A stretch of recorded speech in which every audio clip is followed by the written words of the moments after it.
Class 12 Hindi का एक viral model paper और ये है इस पूरे पेपर का सॉल्यूशन।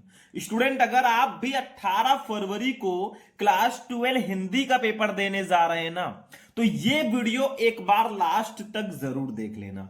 अगर ये वीडियो आपने देख लिया, मैं गारंटी लेता हूं इस बार हिंदी में 100 में 95 प्लस लेकर आओगे। क्योंकि जैसे ही मैंने सुना भैया 18 फरवरी को एग्जाम है, मैं आपके लिए एक ऐसा पेपर तैयार करके लाया हूं ना जो बहुत ही ज्यादा इंपॉर्टेंट है और इसमें जितने भी क्वेश्चन होंगे सारे बहुत ज्यादा स्पेशल होंगे। तो क्लास 12 हिंदी का ये पेपर है। पेपर कोड अपने ध्यान में रख लेना 306 MN और इस पूरे 100 नंबर के पेपर को आज हम सॉल्व करेंगे। समय आपके पास रहता है 3 घंटे 15 मिनट पूरा पेपर करने के लिए। यहां पे अपना नाम वाम डाल देना भैया, जो भी आपका नाम हो, ठीक है। ये तो जमा नहीं होगा, कॉपी ही जमा होगी। बाकी कुछ आपको नोट दिए गए हैं भैया, पैसे वाले नोट नहीं। देखो, प्रारंभ के 15 मिनट आपको क्वेश्चन पेपर पढ़ना है। इस प्रश्न पत्र में 2 खंड हैं, दोनों खंडों के सभी प्रश्नों का आपको उत्तर देना है, बस हो गया। अब चलिए पेपर को स्टार्ट करते हैं। इससे पहले आप वीडियो को लाइक कर देना, चैनल को भी सब्सक्राइब करके रखना ताकि ऐसे ऐसे वीडियोस आपको टाइम से मिलते रहें। सबसे पहले देखो बच्चों, हमारा हिंदी का पेपर 2 खंड में होगा। सबसे पहले आता है खंड का, जो कि होगा पूरे 50 नंबर का। उसके बाद में होगा खंड खा, ठीक है। खंड का में आपके बहुविकल्पीय प्रश्न, गद्यांश, पद्यांश, साहित्यिक परिचय, कहानी, खंड का भी ये रहेंगे। खंड खा में भी आपके बहुत सारे टॉपिक रहेंगे। चलो एक एक क्वेश्चन का आंसर देखते हैं, ध्यान से समझो। गद्यांश पद्यांश सबको मैं सॉल्व कराऊंगा, जब मत लेना टेंशन जब तक है आपके भैया शुभम। देखो फर्स्ट का कल्पलता के लेखक कौन है बताओ। कल्पलता के लेखक कौन है? महावीर प्रसाद द्विवेदी, प्रोजी सुंदर रेड्डी, वासुदेव शरण अग्रवाल या प्रेमचंद। भैया कल्पलता के जो लेखक हैं वासुदेव शरण अग्रवाल जी हैं, आप सभी को पता होगा। आपके 12th में इनका फर्स्ट चैप्टर ही है गद्यांश में, राष्ट्र का स्वरूप, और इस चैप्टर को हमारे वासुदेव शरण अग्रवाल जी ने लिखा है, जो कि कल्पलता के भी लेखक हैं। तो आप क्या करना, जितने भी लेखक हैं, जितने भी कवि हैं, सबका साहित्यिक परिचय और उनकी रचनाओं को पढ़ लेना। उधर 5 नंबर 10 नंबर फिक्स और इधर भी आपका ऑब्जेक्टिव फिक्स, ठीक है। दूसरा खा, हरिशंकर प्रसाद की जैसे उनके दिन फिरे किस विधा की रचना है? मतलब हरिशंकर प्रसाद जी की एक रचना है जैसे उनके दिन फिरे, ये किस विधा की रचना है? उपन्यास, कहानी, निबंध या नाटक? भैया सिंपल सा है, ये कहानी है। हरिशंकर प्रसाद जी का जो रचना है जैसे उनके दिन फिरे, ये एक कहानी है। सेकंड ऑप्शन सही है। गा वाला क्वेश्चन देख लो फटाफट। चलो भैया, पूरे 100 नंबर का पेपर सॉल्व करना है। अभी तो मापी है मुट्ठी भर जमी हमने, अभी तो सारा आसमान बाकी है। चलो गा। आनंद कादंबरी पत्रिका के संपादक कौन थे? प्रताप नारायण मिश्र, बाल मुकुंद गुप्त, राधाचरण गोस्वामी या बद्री नारायण चौधरी प्रेमघन? भैया ये लो, ठीक है। कैसे याद रखोगे? देखो, कादंबिनी में ना आता है, प्रेम घन में भी ना आता है, ठीक है, या बद्री नारायण में भी ना आता है। तो आप समझ जाना आनंद कादंबिनी के जो लेखक हैं वो बद्री नारायण चौधरी प्रेमघन है। दूसरा ट्रिक ये है ना कि आपके आनंद कादंबिनी में आनंद में एक ना आया है, कादंबिनी में भी एक ना, यानी कि 2 ना, और बद्री नारायण में ना एक और प्रेमघन में एक ना, 2 यहां पे भी ना है। तो आप समझ जाना आनंद कादंबिनी के लेखक है बद्री नारायण चौधरी प्रेमघन। ये एक छोटा सा ट्रिक मैंने बताया भाई, ताकि आप लोगों को थोड़ा इजी रहे। घा वाला देखो, मेरी असफलताएं किस विधा की रचना है बताओ। मेरी असफलताएं किस विधा की रचना है? डायरी, आत्मकथा, जीवनी या संस्मरण? अरे भैया आत्मकथा है। सेकंड ऑप्शन फटाफट टिक कर दो। देखो आपके पास टाइम बिल्कुल भी नहीं है। जो बच्चे कहते हैं सर जी तैयारी कैसे होगी, उनके लिए बेस्ट सॉल्यूशन है, बेस्ट क्लास है।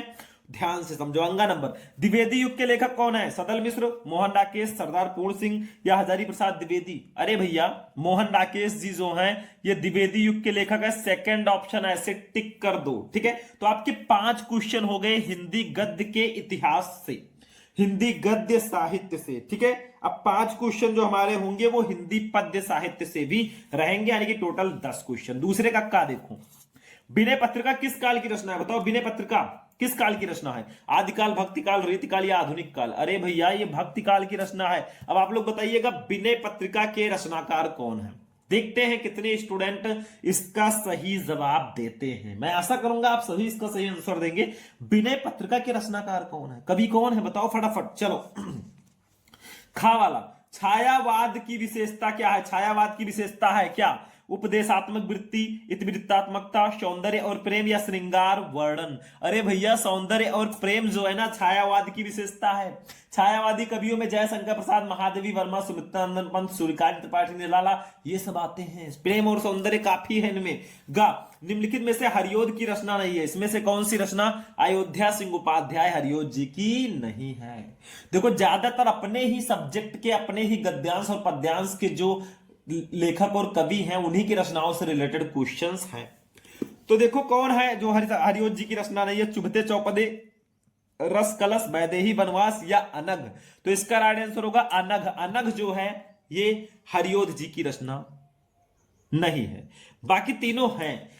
घा वाला देखो, निम्नलिखित में से एक चंपू काव्य कौन सा है। चंपू काव्य पंचवटी, द्वापर, यशोधरा या सिद्धराज।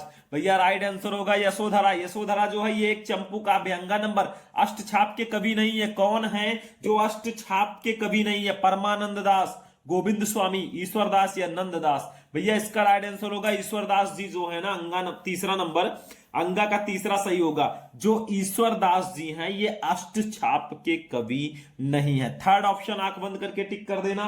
हो गया भैया 5 क्वेश्चन। ये भी कुल 10 क्वेश्चन रहेंगे बहुविकल्पीय, 10 नंबर मिलेंगे। कुछ बताएं यहां से यहां तक, इसकी व्याख्या अपने शब्दों में कर दो। चौथा, तीसरा, किन रूपों में, देखो 2-2 नंबर आपका कंप्लीट हो रहा है। किन रूपों में राष्ट्रीय जन अपने अपने मानसिक भावों को प्रकट करते हैं। तो ये देखो सीधा सीधा आंसर, ये देखो साहित्य, कला, नृत्य, गीत, आमोद प्रमोद, अनेक रूपों में राष्ट्रीय जन अपने अपने मानसिक भावों को प्रकट करते हैं। सीधा सीधा आंसर दिया है। सोचो 2 नंबर कंप्लीट हो गया यहां पर भी, बस ढूंढना है। चौथा, सहृदय व्यक्ति किसको स्वीकार करते हुए आनंदित होता है। तो ये देखो आंसर, जो व्यक्ति सहृदय है वो प्रत्येक संस्कृति के आनंद पक्ष को स्वीकार करता है और उससे आनंदित होता है। बस यही उठाकर लिख देना है। पांचवा, प्रस्तुत पंक्तियों में लेखक ने राष्ट्र के किस स्वरूप पर प्रकाश डाला है। अरे प्रस्तुत पंक्तियों में लेखक ने विविध संस्कृति वाले राष्ट्र की एक सूत्रता और उसके एकीकृत स्वरूप पर प्रकाश डाला है। ठीक है, बस हो गया भैया। अब आंसर लिखोगे कैसे, देखो ध्यान से आंसर कैसे लिखेंगे। आंसर लिखने के लिए आपको सबसे पहले ऐसे लिखना होगा, प्रश्नोत्तर संख्या ऊपर डाल देना, फिर साहित्य, कला डॉट डॉट डॉट डॉट करके स्वास्थ्यकर है। फर्स्ट क्वेश्चन है, उपृत गद्यांश के पाठ और लेखक का नाम लिखिए। भैया ऐसे लिख देंगे, फर्स्ट संदर्भ। देखो संदर्भ में दोनों का नाम आ जाता है, या तो आप डायरेक्टली भी लिख सकते हो, पाठ का नाम, राष्ट्र का स्वरूप, लेखक का नाम वासुदेव शरण अग्रवाल। हम ऐसे लिखेंगे, प्रस्तुत गद्यांश हमारी पाठ्यपुस्तक के गद्य भाग में संकलित एवं भारतीय संस्कृति के अध्येता डॉक्टर वासुदेव शरण अग्रवाल द्वारा लिखित राष्ट्र का स्वरूप शीर्षक निबंध से अवतरित है। 2 नंबर फिक्स। ये हो गया लेखक का नाम, ये पाठ का नाम, 2 नंबर हो गया आपके नाम। दूसरा देखो बच्चों क्वेश्चन क्या है, रेखांकित अंश की व्याख्या कीजिए। इसकी व्याख्या करनी है, जो यहां से यहां तक लाइन जिसके नीचे है। देखो साहित्य, कला, नृत्य, गीत, आमोद प्रमोद, अनेक रूपों में राष्ट्रीय जन अपने अपने मानसिक भावों को प्रकट करते हैं। आत्मा का जो विश्वव्यापी आनंद भाव है वो इन विविध रूपों से साकार होता है। यद्यपि बाह्य रूप की दृष्टि से संस्कृति के ये बाहरी लक्षण अनेक दिखाई पड़ते हैं, किंतु आंतरिक आनंद की दृष्टि से उनमें एक सूत्रता है। हम इसको ऐसे लिखेंगे, थोड़ा चेंज करके लिख देना भैया। हिंदी वाले को इंग्लिश में नहीं लिखना है, बस इसी को थोड़ा बहुत अपनी तरफ से स्टाइल से चेंज करके लिख दो, नंबर मिल जाएगा। देखो लिखो, लेखक कहते हैं कि एक ही राष्ट्र के भीतर अनेकानेक उप संस्कृतियां फलती फूलती हैं। इन संस्कृतियों के अनुयायी नाना प्रकार के आमोद प्रमोद में अपने हृदय के उल्लास को प्रकट किया करते हैं। साहित्य, कला, नृत्य, गीत इत्यादि संस्कृति के विविध अंग हैं। इनका प्रस्तुतिकरण उस आनंद की भावना को व्यक्त करने के लिए किया जाता है जो संपूर्ण विश्व की आत्माओं में विद्यमान है। बस हो गया, 2 नंबर यहां पर भी फिक्स हो चुका है। तीसरा क्वेश्चन देख लो, किन रूपों में राष्ट्रीय जन अपने अपने मानसिक भावों को प्रकट करते हैं। तो नीचे इसका आंसर दिया गया है। देखो साहित्य, कला, नृत्य, गीत, नृत्य, आमोद प्रमोद, अनेक रूपों में राष्ट्रीय जन अपने अपने मानसिक भावों को प्रकट करते हैं। 2 नंबर यहां पर भी फिक्स है। चौथा क्वेश्चन, सहृदय व्यक्ति किसको स्वीकार करते हुए आनंदित होता है। तो देखो लिखा है, सहृदय व्यक्ति ही प्रत्येक संस्कृति के आनंद पक्ष को स्वीकार करते हुए आनंदित होता है। 2 नंबर यहां पर भी फिक्स। 5वां क्वेश्चन देख लो बच्चों, प्रस्तुत पंक्तियों में लेखक ने राष्ट्र के किस स्वरूप पर प्रकाश डाला है? तो प्रस्तुत पंक्तियों में लेखक ने विविध संस्कृति वाले राष्ट्र की एक सूत्रता और उसके एकीकृत स्वरूप पर प्रकाश डाला। कितना इजी हो जाता है। अगर आपने स्टार्टिंग के 2 क्वेश्चन परफेक्टली कर लिए ना, तो बाकी आपके लिए हलवा हो जाएगा। और 10 में 10 ऐसे कॉपी चेक करने वाला देकर जाएगा भाई, 1 नंबर छोड़ो, आधा नंबर भी वो नहीं काटेगा, ये मेरी गारंटी है। ठीक है, तो ये सब चीजें आप समझो थोड़ा सा हर्षोल्लास के साथ। चलो आगे बढ़ते हैं बच्चों। अगला अब हम देखेंगे, गद्यांश भी हमारा हो गया है, हम चलेंगे भैया पद्यांश पे। ठीक है, गद्यांश में मैंने आपको बता ही दिया कि कहां से आपके गद्यांश आने वाले हैं, शायद नीचे रखा हुआ है, नहीं, हाँ ये हो गया। ठीक है, तो गद्यांश समझ में आ गया, पद्यांश को समझेंगे। देखो, दिए गए पद्यांशों पर आधारित निम्नलिखित प्रश्नों के उत्तर दीजिए। एक पद्यांश दिया गया यहां से यहां तक, इसके नीचे 5 क्वेश्चन है, पांचों का आंसर दे दो, 10 नंबर ले जाओ। नहीं पता तो अथवा लगा, ये दूसरा वाला पद्यांश में दिया गया है कैकेयी का अनुताप चैप्टर का, इसको भी आप कर सकते हो। हम इसी को करेंगे भैया। देखो पहले इसका हिंदी मीनिंग में बता देता हूं, फिर इसका आंसर मैं ढूंढ कर बता दूंगा, फिर कैसे लिखना है वो मैं बता दूंगा। देखो ध्यान से समझो। जाते जाते अगर पथ में क्लांत कोई दिखावे, तो जाके सन्निकट उसकी क्लांतियों को मिटाना, धीरे धीरे परस करके गात उत्ताप खोना, संदिग्धों से श्रमित जन को हर्षितों सा बनाना, लज्जाशीला पथिक महिला जो कहीं दृष्टि आए, होने देना विकृत वसना तो ना तू सुंदरी को, जो थोड़ी भी श्रमित वो हो गोद ले श्रांति खोना, होठों की ओ कमल मुख की म्लानताएं मिटाना। ये हमारे जो किस चैप्टर का है, पवन दूतिका का ये है। पवन दूतिका के कवि हैं अयोध्या सिंह उपाध्याय हरिओत जी। यहां पर जो है राधा जी से श्री कृष्ण जी जो है राधा जी को छोड़ के चले गए हैं। ठीक है, अब राधा जी बहुत परेशान है, पवन को अपना दूत बनाकर भेजती हैं। पवन से कहती है कुछ शर्त। देखो वो कहती हैं, जाते जाते, अगर जाते जाते पथ में, यानी कि अगर तुम्हें रास्ते में क्लांत कोई दिखावे, ठीक है, क्लांत का मतलब थका हुआ कोई दिखावे, तो जाके तो जाना उसके सन्निकट पास, उसकी क्लांतियों को, उसकी थकावट को मिटाना, मिटा देना। धीरे धीरे परस स्पर्श करके गात उसके शरीर के उत्ताप गर्मी को खोना, सदगंधों से सुगंधों से युक्त श्रमित उस श्रमित जन मनुष्य को हर्षितों सा बनाना, यानी कि प्रफुल्लित कर देना। मतलब राधा पवन दूतिका से आगे कहती है कि मार्ग में तुम्हें कोई थका हारा व्यक्ति मिल जाए तो तुम उसके पास चले जाना, फिर धीरे धीरे उसके शरीर को स्पर्श कर उसके दुख संताप को मिटा देना, साथ ही उसके चारों ओर अपनी सुगंध बिखेर कर उस थके हुए व्यक्ति को प्रफुल्लित कर देना।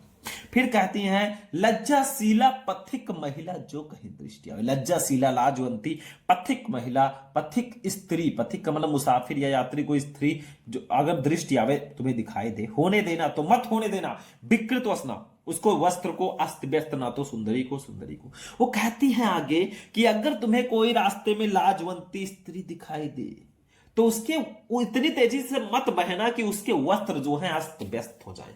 पवन का मतलब हवा ही, तो अब हवा तेजी से चलेगी भाई तो कपड़े इधर उधर होंगे ही। जो थोड़ी भी श्रमित हो, अगर वो थोड़ी सी भी थकी हो, गोद ले, उसे अपनी गोद में लेकर श्रांति खोना, उसकी थकावट को मिटा देना, और होठों की ओर, और उसके होठों की ओर कमल सदृश मुख की म्लानताएं मलिनता को मिटाना, हर लेना। कहते हैं आगे कि अगर वो थोड़ी सी भी थकी हुई दिखाई दे तो उसे अपनी गोद में लेकर उसकी थकावट मिटा देना, और उसके होठों की और कमल सदृश मुख की मलिनता को तुम हर लेना। ठीक है, क्वेश्चन देखो, उपयुक्त पद्यांश के शीर्षक और कवि का नाम लिखिए। शीर्षक का नाम पवन दूतिका, कवि का नाम अयोध्या सिंह उपाध्याय हरिओत। दूसरा, रेखांकित अंश की व्याख्या कीजिए। आपको 2 लाइनों की व्याख्या करनी है। धीरे धीरे परस करके गात उत्ताप खोना, सदगंधों से श्रमित जन को हर्षितों सा बनाना। तीसरा, राधा पवन दूतिका को क्लांत व्यक्ति के संबंध में क्या कहती है? तो राधा पवन दूतिका को क्लांत व्यक्ति के संबंध में कहती है कि उसके शरीर की गर्मी को दूर करने और उसकी सुगंध से उसका मन हर्षित करने के लिए समझाती है। चौथा, राधा ने पवन को पथिक महिला के साथ कैसा व्यवहार करने का निर्देश दिया? तो राधा ने पवन को पथिक महिला के संबंध में निर्देश देते हुए कहा कि उस लज्जाशील महिला के वस्त्रों को ना उड़ाएं, उसे अपनी गोद में लेकर उसकी थकावट दूर करें तथा उसके होठों व कमल जैसे मुख की मलिनता को अपनी शीतलता से दूर करें। पांचवा, कमल मुख में कौन सा अलंकार है? कमल मुख में उपमा अलंकार होगा, शायद रूपक होगा, आप लोग देख लीजिएगा थोड़ा सा यहाँ पे। ठीक है, सही आंसर आप लोग बताइएगा इसका थोड़ा। मुझे भी डाउट है। चलो ऐसे डाल देना, बैठी खिन्ना एक डॉट डॉट डॉट डॉट क्रूरता से। फर्स्ट है उपरोक्त पद्यांश के शीर्षक और कवि का नाम, तो हम संदर्भ लिख देंगे। देखो, प्रस्तुत पद्यांश महाकवि अयोध्या सिंह उपाध्याय हरिओद द्वारा रचित प्रिय प्रवास से हमारी पाठ्य पुस्तक के पद्य भाग में संकलित पवन दूतिका शीर्षक से अवतरित है। कवि का नाम, शीर्षक का नाम। 2 नंबर आपके नाम। दूसरा, रेखांकित अंश की व्याख्या कीजिए। आपको 2 लाइनों की व्याख्या करनी है। धीरे धीरे परस करके गात उत्ताप खोना, सदगंधों से श्रमित जन को हर्षितोषा बनाना। इसकी व्याख्या ऐसे करेंगे। देखो, रेखांकित अंश की व्याख्या हेडिंग डालेंगे, लिखेंगे, राधिका पवन दूतिका से कहती है कि जाते जाते यदि मार्ग में तुझे कोई थका हुआ व्यक्ति दिखाई दे तो तू धीरे धीरे उसकी शरीर को स्पर्श करते हुए उसके शारीरिक ताप को दूर करना और अपनी सुगंध से उस व्यक्ति का मन प्रसन्न कर देना। बस हो गया। तीसरा देख लो बच्चों, राधा पवन को क्लांत व्यक्ति के संबंध में क्या समझाती हैं, तो देखो भैया ये भी देख लो। राधा पवन को क्लांत व्यक्ति के संबंध में क्लांत व्यक्ति का दुख दूर करने, उसके शरीर की गर्मी को दूर करने और अपनी सुगंध से उसका मन हर्षित करने के संबंध में समझाती है। चौथा, राधा ने पवन को पथिक महिला के साथ कैसा व्यवहार करने के निर्देश दिए, तो राधा ने पवन को पथिक महिला के संबंध में निर्देश देते हुए कहा कि वो उस लज्जाशील महिला के वस्त्रों को ना उड़ाए, अपनी गोद में लेकर उसकी थकावट दूर करे तथा उसके होठों व कमल जैसे मुख की मलिनता को अपनी शीतलता से दूर करे। बस हो गया। 5वां, कमल मुख में कौन सा अलंकार है, तो कमल मुख में उपमा अलंकार होगा। बस हो गया। लो बेटा 10 में 10 यहां पर भी ले लो, कोई भी नंबर कट नहीं हो सकता जब तक है हम 9 नंबर कटिंग। चलो भैया आगे बढ़ते हैं बच्चों। ये देखो 5वें कक्का, अब लेखक और कवियों का साहित्यिक परिचय आएगा 5-5 नंबर का, यानी कि 10 नंबर। देखो, निम्नलिखित में से किसी एक लेखक का साहित्यिक परिचय देते हुए उनकी प्रमुख रचनाओं को लिखिए। 5 नंबर भैया, जैसे हरिशंकर प्रसाद, डॉक्टर हजारी प्रसाद द्विवेदी और प्रोज सुंदर रेड्डी जी। तो हरिशंकर प्रसाद जी को आज मैं बता देता हूं, बहुत सिंपल है भाई, मैं जल्दी जल्दी बताऊंगा क्योंकि इस पर मैं एक डिस्क्राइब वीडियो बना चुका हूं, सारे साहित्यिक परिचय एक वीडियो में। तो जब भी आप किसी भी लेखक या कवि का साहित्यिक परिचय लिखें तो पहले एक छोटा सा जीवन परिचय लिख देना। जीवन परिचय आप ऐसे भी लिख सकते हैं या संक्षिप्त परिचय भी आप बॉक्स बनाकर लिख सकते हो, दोनों तरीका सही है। तो देखो जीवन परिचय, जीवन परिचय में आपको लिखना है इनका जन्म, जन्म स्थान, मृत्यु, शिक्षा दीक्षा, ये सब। तो मध्य प्रदेश में इटारसी के निकट जमानी नामक स्थान पर हिंदी के सुप्रसिद्ध व्यंग्यकार हरिशंकर प्रसाद का जन्म 22 अगस्त 1924 को हुआ। यह लाइन बहुत इंपॉर्टेंट है। इनकी प्रारंभिक शिक्षा मध्य प्रदेश में हुई। नागपुर विश्वविद्यालय से हिंदी में एमए करने के बाद इन्होंने कुछ वर्षों तक अध्यापन कार्य किया। हरिशंकर प्रसाद जी साप्ताहिक हिंदुस्तान, धर्मयुग तथा अन्य पत्र पत्रिकाओं में नियमित रूप से लिखते रहे। 10 अगस्त 1995 को ये यशस्वी साहित्यकार परलोकवासी हो गया। बस साहित्यिक परिचय मेन हेडिंग जो आपको 3 नंबर देकर जाएगी। देखो, साहित्यिक परिचय में आपको लिखना है इनका हिंदी साहित्य में कैसा परिचय, कैसी रचनाएं करते थे, क्या क्या लिखते थे और किस प्रकार के ये लेखक थे, ये सब आपको साहित्यिक परिचय में लिखना है। देखो, व्यक्ति और समाज के नैतिक एवं सामाजिक दोषों पर मार्मिक प्रहार करने वाले व्यंग प्रधान निबंधों के लेखन में अग्रणी शब्द और उसके भाव के पारखी परसाई जी की दृष्टि लेखन में बड़ी सूक्ष्मता के साथ उतरती थी। साहित्य सेवा के लिए इन्होंने नौकरी को भी त्याग दिया। वर्षों तक आर्थिक विषमताओं को झेलते हुए भी ये वसुधा नामक साहित्यिक मासिक पत्रिका का प्रकाशन एवं संपादन करते रहे। पाठकों के लिए हरिशंकर प्रसाद एक जाने माने और लोकप्रिय लेखक थे।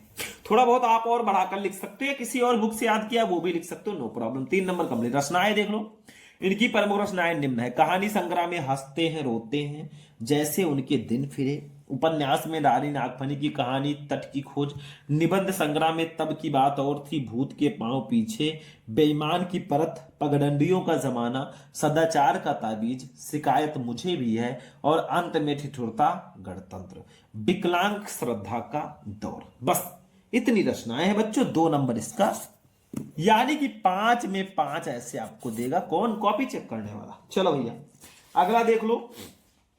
कवियों में आ जाते हैं हम लोग। ये देखो कवियों में खा, निम्नलिखित में से किसी एक कवि का साहित्यिक परिचय देते हुए उनकी प्रमुख रचनाओं का उल्लेख करो भैया। फर्स्ट है रामधारी सिंह दिनकर, जयशंकर प्रसाद, सुमित्रानंदन पंत। तो हम किसका देख लें? हम देख लेते हैं रामधारी सिंह दिनकर जी का। सेम पहले जीवन परिचय लिखो। श्री रामधारी सिंह दिनकर का जन्म 30 सितंबर 1908 को जिला मुंगेर बिहार के सिमरिया नामक ग्राम में हुआ था। इनके पिता का नाम श्री रवि सिंह और माता का नाम श्रीमती मनरूप देवी था। इनकी प्रारंभिक शिक्षा गांव की पाठशाला में ही हुई और इनका स्वर्गवास 24 अप्रैल 1974 ईस्वी को मद्रास चेन्नई में हो गया। साहित्यिक परिचय, दिनकर जी की सबसे प्रमुख विशेषता उनकी परिवर्तनकारी सोच रही है। उनकी कविता का उद्भव छायावाद युग में हुआ और वह प्रगतिवाद, प्रयोगवाद, नई कविता आदि युगों से होकर गुजरी।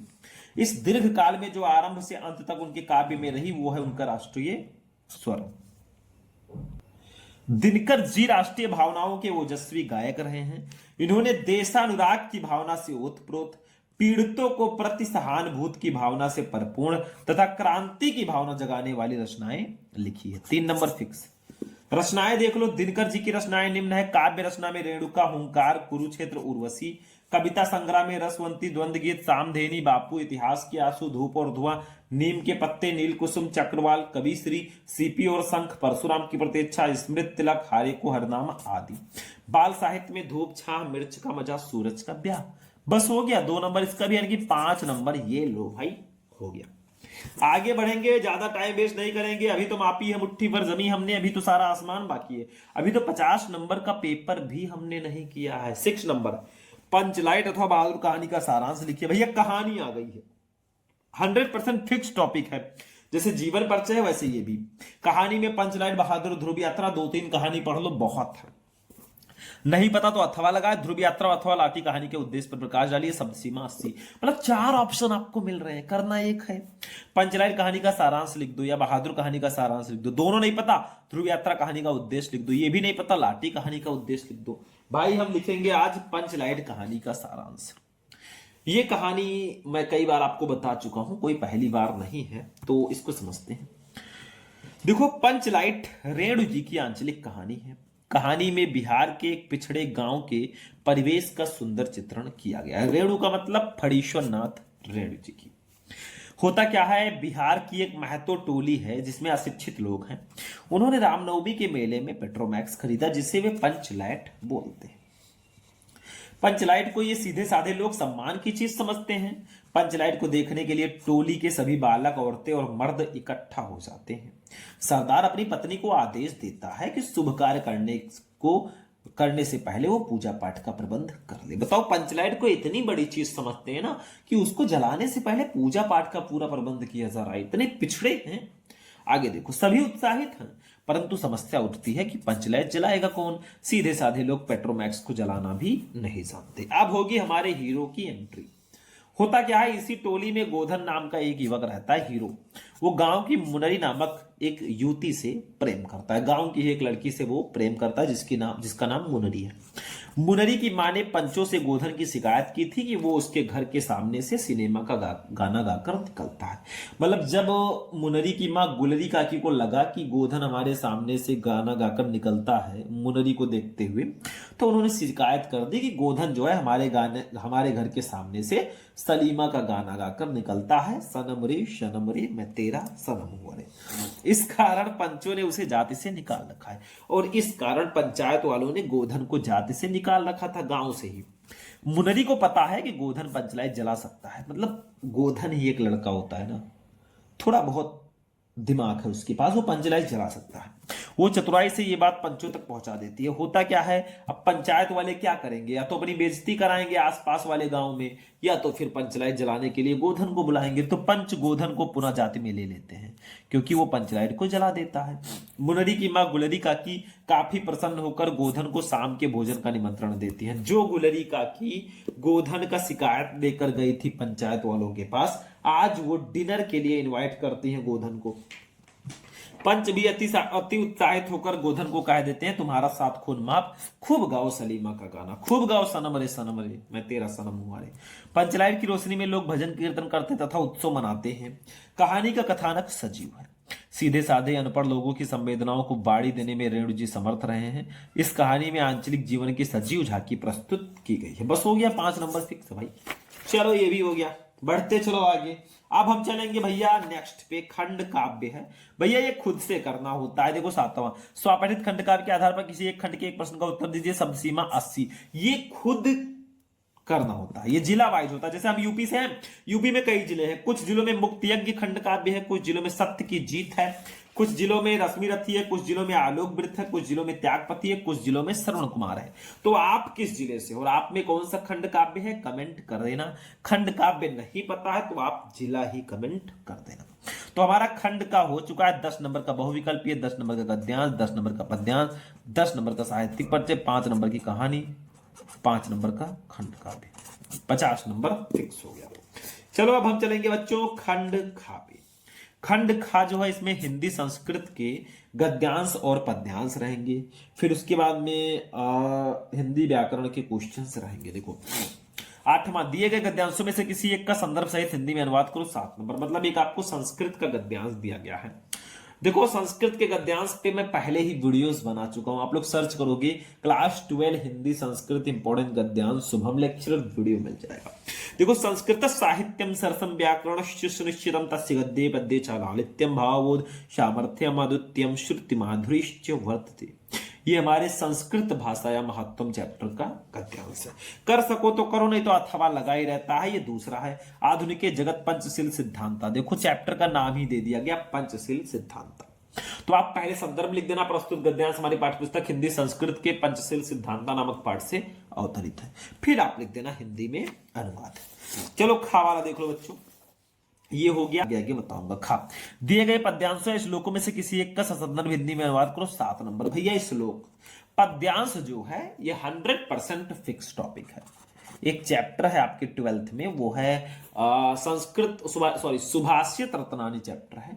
इस चैप्टर में सारे श्लोक ही हैं। इस पूरे चैप्टर को अगर आप पढ़ लेते हो हिंदी मीनिंग के साथ ना, 7 नंबर कोई काट ही नहीं सकता।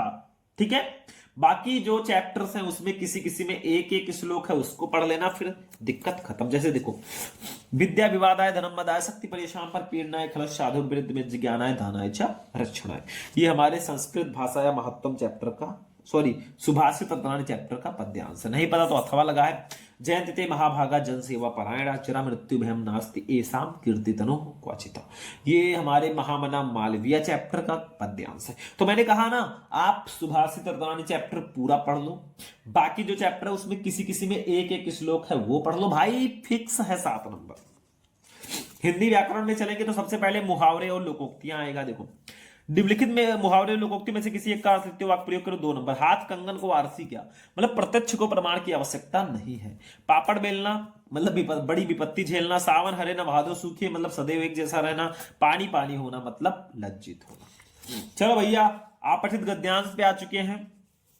एक बहुत इजी टॉपिक है, बहुत अच्छा है। देखो निम्नलिखित गद्यांश को पढ़कर नीचे दिए गए प्रश्नों के उत्तर दीजिए। भाई आपको करना कुछ नहीं, 5 नंबर फ्री है। ये वाला गद्यांश पढ़ना यहां से यहां तक। इसके नीचे 3 क्वेश्चन है, 1 नंबर का, ये 2 नंबर का, ये 2 नंबर का, 5 नंबर आपको मिलेंगे। नहीं पता तो अथवा लगा है, ये दूसरा दिया गया, इसके नीचे क्वेश्चन है। तो हम यही पढ़ते हैं और क्वेश्चन का आंसर देते हैं। देखो ध्यान से समझो, यह सत्य है कि उम्र के अंतिम पड़ाव पर वरिष्ठ नागरिकों की अपनी अनेक शारीरिक व्याधियां सिर्फ उठा लेती हैं, परंतु ये उनकी वास्तविक समस्या नहीं है। उनकी वास्तविक समस्या मानसिक है। ये मान लिया जाता है कि जब अब व्यक्ति शारीरिक और मानसिक श्रम के योग्य नहीं रहा, चाहे वो स्वस्थ क्यों ना हो, जैसे ही व्यक्ति की आर्थिक उपयोगिता में कमी आती है वो सामाजिक रूप से अनुपयोगी मान लिया जाता है। वो समाज एवं परिवार की नजरों में बोझ, अनुपयोगी तथा फालतू मानने से उसे मानसिक पीड़ा होती है। मतलब जब तक कोई इंसान कमा रहा है ना, उसको लोग मान रहे हैं, उपयोगी मान रहे हैं। अगर आप ही सोचो घर में कोई कमा रहा है, जब तक वो कमा रहा है उसकी वैल्यू है, उसकी लोग सम्मान करेंगे, उसका इज्जत करेंगे। जैसे ही वो नहीं कमाएगा ना, उसको फालतू मान लेंगे, बेकार मान लेंगे, बेकार है ये, ऐसा है, किसी काम का नहीं है। ऐसा होता है, इसीलिए कहते हैं पैसे अगर कमाना ना तो उसको इन्वेस्ट करके रखना, ताकि कल को आपको काम आए वो पैसे। फर्स्ट, वरिष्ठ नागरिकों की वास्तविक समस्या क्या है, तो यही लिख दो, वरिष्ठ नागरिकों की वास्तविक समस्या मानसिक है। बस इतना लिख दो। देखो लिखा है, वरिष्ठ नागरिक सामाजिक रूप से अनुपयोगी क्यों मान लिए जाते हैं। तो यहां पे लिखा है, देखो जैसे ही व्यक्ति की आर्थिक उपयोगिता में कमी आती है वो सामाजिक रूप से भी अनुपयोगी मान लिया जाता है। सीधा सीधा आंसर है। तीसरा, वरिष्ठ नागरिक को क्या क्या मानने से मानसिक पीड़ा होती है, तो वो समाज एवं परिवार की नजरों में बोझ, अनुपयोगी तथा फालतू मानने से उसे मानसिक पीड़ा होती है। बस हो गया, 5 नंबर फिक्स हो गया। अरे कहां पड़े हो चक्कर में जब है ही कोई नहीं टक्कर में। चलो ये भी हो गया। ये चलो शब्द युग्म पर चलते हैं 11 का निम्नलिखित शब्द युग्मों का सही अर्थ चुनकर लिखिए। जैसे फर्स्ट है अभिराम, अविराम, इसका सही अर्थ क्या होगा? जो पहले उसका अर्थ पहले, जो बाद में है वो बाद में। तो सुंदर और विश्राम, सुंदर और लगातार, घमंड और निरंतर, प्रत्यक्ष और अविलंब। तो इसका राइट आंसर होगा बच्चों बा वाला, सुंदर और लगातार। अभिराम का मतलब सुंदर और अविराम का मतलब लगातार। चलो भैया अगला क्वेश्चन देखते हैं, इसको भी हटा देते हैं हम लोग, फटाफट चलते रहो। खा नहीं, एक क्वेश्चन और था इसी के नीचे, सॉरी, वो तो हम करेंगे ही, साथ में दूसरा वाला क्वेश्चन देख लें। अंशु, अंश, इसका सही अर्थ क्या होगा? सूर्य और भाग, भाग और प्रकाश, किरण और भाग, अग्नि और वरुण। भैया सूर्य और भाग, अंशु का मतलब सूर्य, अंश का मतलब भाग, ये आ वाला सही है। चलो खा अनेक शब्द, सॉरी अनेकार्थी शब्द, निम्नलिखित शब्दों में से किसी एक शब्द के दो अर्थ लिखिए। 2 नंबर अंबर, अंबर को और किन नामों से जानते हैं? मतलब एक ही शब्द के आपको 2 अर्थ लिखने हैं, इसी को हम लोग बोलते हैं अनेकार्थी शब्द। तो अंबर को हम लोग आकाश बोल सकते हैं, वस्त्र इसका लिख सकते हैं। अर्क को हम काढ़ा, सूर्य आंख का पौधा, जनक को हम पिता, संस्थापक, जन्मदाता लिख सकते हैं। चलो गा निम्नलिखित वाक्यांशों के लिए एक शब्द का चयन लिखिए। फर्स्ट, जंगल की अग्नि को क्या कहेंगे? दावाग्नि, बड़वाग्नि, जठराग्नि या नाभाग्नि। तो इसका राइट आंसर क्या होगा बच्चों? तो इसका दावाग्नि होगा। जंगल की जो अग्नि होती है, जंगल में लगने वाली आग, वो दावाग्नि। दूसरा, जिसे जो जीता ना जा सके उसको क्या कहेंगे? अजीत, सर्वजीत, अजय, जयशील। तो भैया अजय, जो जीता ना जा सके वो अजय है। आई एम अजय, अजय नहीं भाई, वो शुभम। घा निम्नलिखित में से किन्हीं 2 वाक्यों को शुद्ध करके लिखिए। वाक्य संशोधन देखो। फर्स्ट, मैंने हस्ताक्षर कर दिया, नहीं मैंने हस्ताक्षर कर दिए लिख देना, बस हो जाएगा। विष्णु के अनेकों नाम है, अनेकों आ जाए भैया तो उसको अनेक कर देना, बस वो हो गया। माधव ने पुस्तक पढ़ लिया, नहीं माधव ने पुस्तक पढ़ ली। मैं पानी पी लिया हूं, नहीं मैंने पानी पी लिया है। इस तरह सही करके लिख दो, काम हो गया। 12 का रस छंद अलंकार की बात करें भाई, तीनों को मैंने एक वीडियो में बता रखा है। 6 नंबर एक वीडियो में मैंने कंप्लीट कराया है। यूट्यूब पे सर्च करना रस छंद अलंकार शुभम लेक्चरर, वीडियो मिल जाएगा। कहां पड़े हो चक्कर में। चलो शांत रस अथवा श्रृंगार रस का स्थायी भाव के साथ उदाहरण और परिभाषा लिखिए 2 नंबर। श्लेष अलंकार अथवा रूपक अलंकार का लक्षण उदाहरण लिखिए 2 नंबर। दोहा छंद अथवा कुंडलिया छंद का लक्षण उदाहरण लिखिए 2 नंबर। भाई ये 6 नंबर एक ही वीडियो में आपके भाई ने कंप्लीट कराया है।